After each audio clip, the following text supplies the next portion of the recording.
Lance Kreiderman here.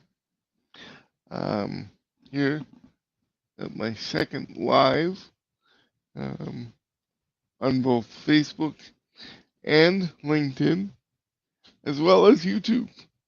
I've added the third channel, and if you give me a moment, I'm going to go into um, live on Instagram from my phone so that I can hit all channels at the same time. And I'm just waiting for a couple people to jump on anyway, so we'll just wait 2 minutes. I hope some people are able to make it.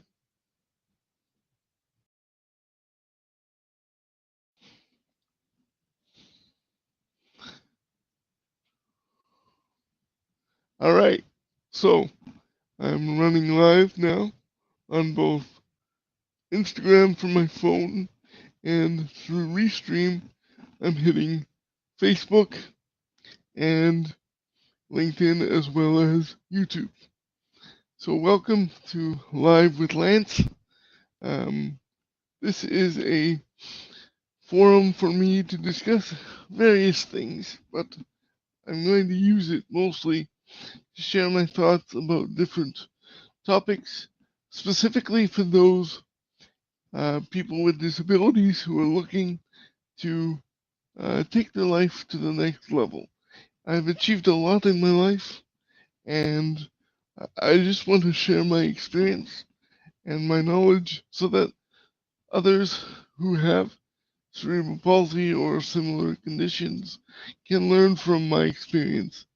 I also want to give families of those with disabilities the hope that maybe one day their loved one can achieve great things in life. So the purpose of these lives is for me to just chat a little bit and let people know what my thoughts are on various topics.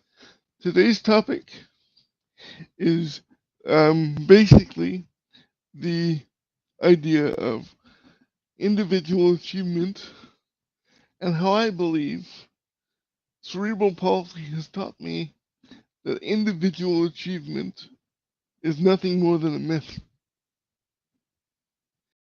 I don't care if we're talking about a sports success. I don't care if we're talking about academic success. I don't care. In whatever area of your life we're talking about, you will never achieve an outcome without another person or group of people supporting your efforts. And I learned this at a very young age. My parents can tell you a story about the time I was approximately maybe 2 years old, and I hadn't developed speech yet. Um, and I couldn't really communicate my needs or ask for any kind of help. And the only thing I could really do was scream at the top of my lungs.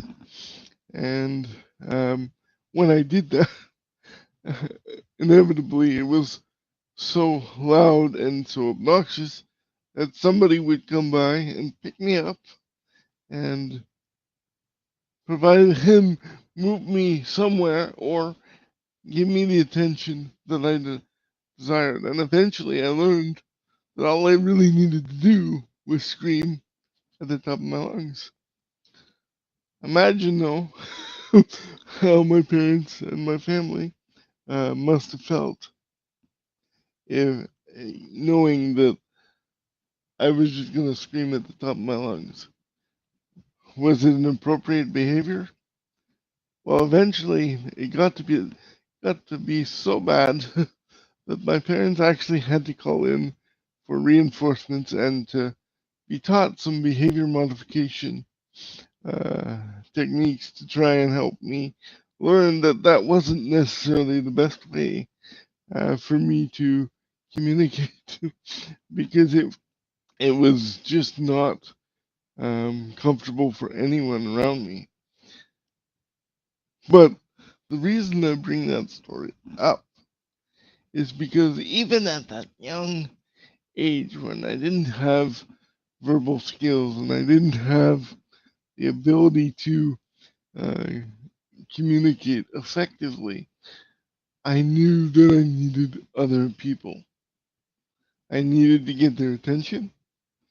I needed to um, somehow convince them without words to assist me. Um, so the challenge is that I have, at that young age, I knew that I had this one skill to get attention. But the problem with it was most of the time I couldn't do anything after they showed up to pick me up, and they had to guess as to what it was that I wanted. So it was a very limited system, as you can imagine, and it became very problematic. It also made it very challenging for my parents, and specifically for my poor mother, who eventually had to uh, figure out a way to teach me that yelling behavior at the top of my lungs, that wasn't going to be acceptable behavior anymore. So imagine here she was with a clearly disabled toddler um, screaming at the top of his lungs in a store or in in public somewhere. And there she was having to turn my little stroller against the wall and let me scream, and have those around her in public just watch her as she ignored her clearly disabled son. How do you think that made her feel? As a parent, and dealing with temper tantrums of a toddler, I can tell you that it's mortifying to deal with those looks and the stares and those people that are saying, "Oh my goodness, what is that parent doing? Why are they doing that to that child?" Um, you know, and now that I'm living as a parent of a child of children, I remember when they were younger, kind of feeling the same way. But the life lesson that was there is still with me today. And now that I have the ability to communicate and my ability to connect with people is so much better, um, I have been able to develop a very strong sense of how important my circle or my success army or my group of people, my posse, if you will, how important those people are to my success. You know, last week I actually had one viewer who commented on one of my posts. Then um, I'll give first names. Lori. Um, Lori was actually my educational assistant in from grade one till approximately grade six. And Lori and I worked together every single day, one on one, for many, many years.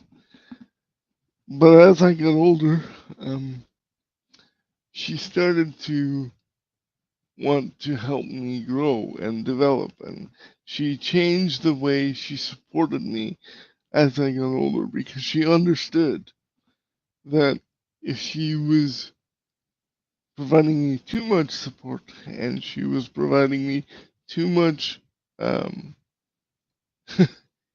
guidance or too much coddling, I wouldn't be able to manage independently as I got older. And there were many, many times when that educational assistant and I would butt heads. Uh, Lori, there were days when I was frustrated with her. I was angry with her, in fact, because I felt like she was leaving me high and dry. And I was only, between the ages of, say, 8 and 10 or 12, 10 to 12, and every year she seemed to withdraw more and more. And as she withdrew, I got frustrated, more and more frustrated. I felt like she was kind of abandoning me. I would have to go searching for her to get assistance to go to the washroom. I would have to go searching for her if I needed help. But in the end, as frustrating as that was, and as difficult as those times were, I can tell you this: I'm a better person for it. I became a problem solver because I had absolutely no choice. I also became a much better communicator because I had to adequately explain why I needed help, or I needed to find someone else to provide me the support because Lori wasn't there to just swoop in and help me. So, what I'm saying here is without Lori providing me those life lessons, without her pushing me in directions that I didn't want to go, I would not have achieved the kind of life I have today. I wouldn't have the appreciation for support. I wouldn't have the appreciation for the independence and the strength to move forward in challenging times.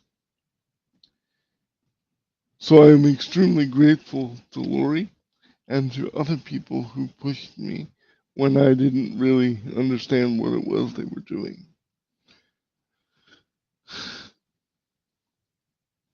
The whole point of this little chat is to explain to you whether we're talking about my ability to work and live life independently, whether we're talking about my success on a bocce court, none of those things would be possible if it wasn't for my incredible supportive group of people behind me.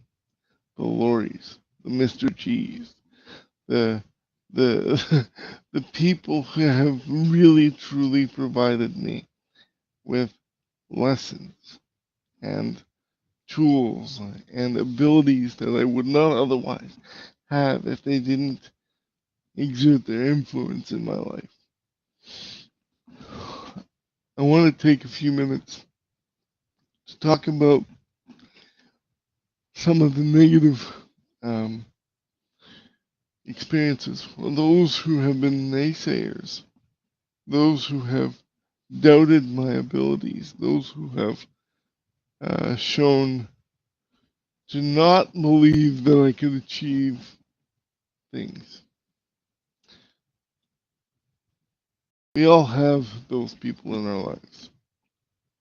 The naysayers who are essentially saying you should think about a different direction. This is not appropriate for you. You're not thinking straight. How many times have we heard that as teenagers or as young people? You're not thinking about XYZ. And oftentimes, our tendency is to ignore those people, to suggest that their contribution to our lives are not very helpful. Um, but the truth is, if we take a step back and we look at what they're providing us, it is entirely possible that these people who are telling us we shouldn't be doing X, Y, Z, I don't care whether it's you shouldn't be going um, into that new facility, or you shouldn't be talking to that person. If they're saying you shouldn't be doing something, it may be for a couple of reasons. It may be because they just don't understand what it is you're trying to do. You know, when I tell people that I want to create a self sustaining business for myself and go into business for myself, a lot of people said, "Oh, that's hard. That's difficult. Uh, you know, that might not work." And all those things may be true. And it may be an extreme risk for me to go ahead and take that risk and jump into something. But it may also be a really good thing. So sometimes when those naysayers are saying, "Oh, wait a minute, you're not thinking," one of the things that you need to do is ask yourself, is it possible that I'm not thinking about something? Is it possible that I'm blind to something that this person is trying to tell me? And the only way you can determine if that's true or not is to really dig into what that naysayer is trying to say. So rather than ignoring the naysayer, rather than saying, "I'm just not going to listen to you," I would argue that it's important to hear them out. It's important to hear the naysayer out. It's important to hear exactly what they're saying, because they may be signaling something that you're not thinking about.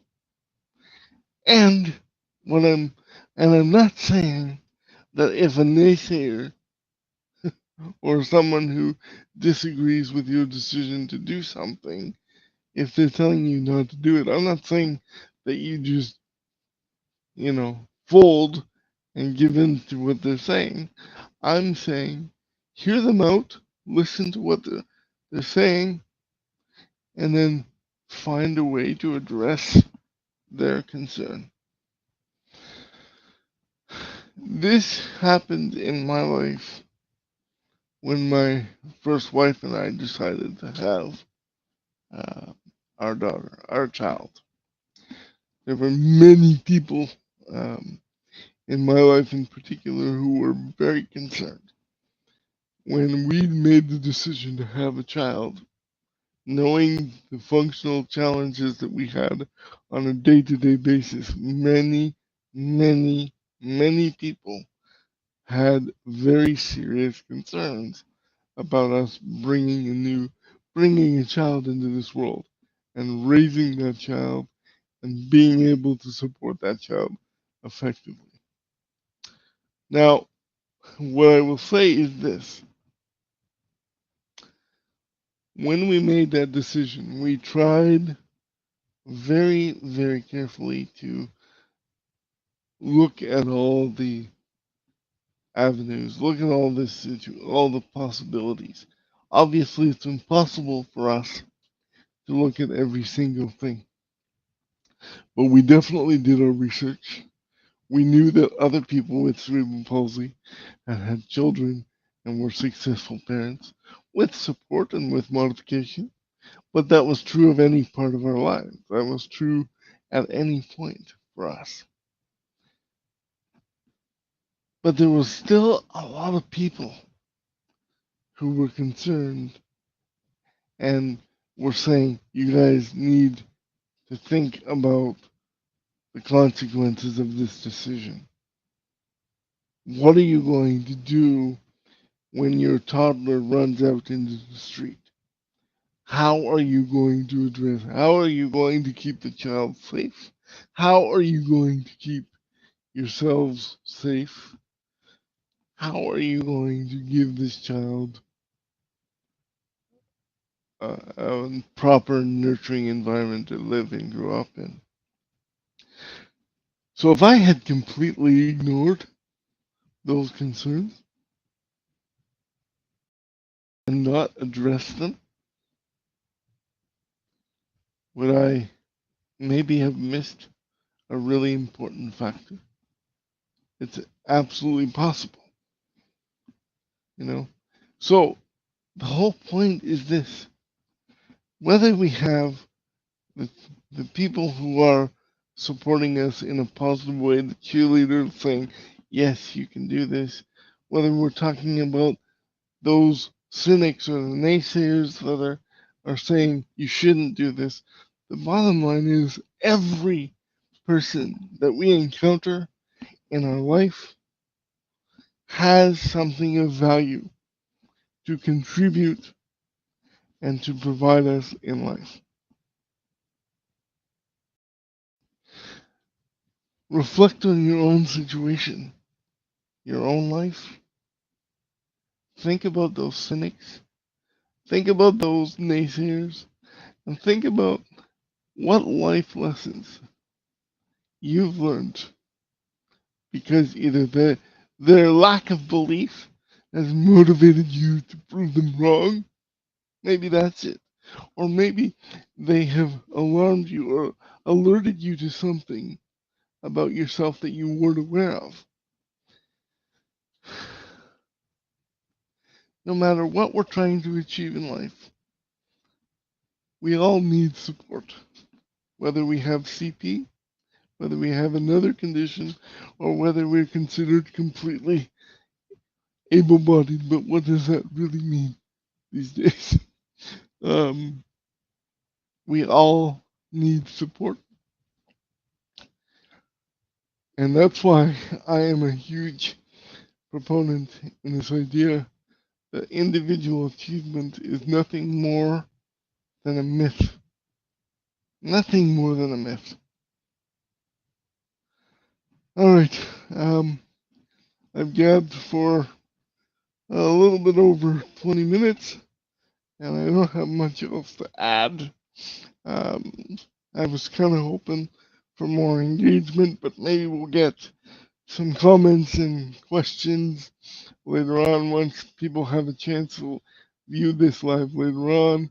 And maybe once I start posting regularly at this time every Sunday, 1 p.m., I'll have more people joining the live session on all of these um, platforms. So anybody on Instagram, thank you for joining me. I see a few people in there, so thank you for joining me on Instagram.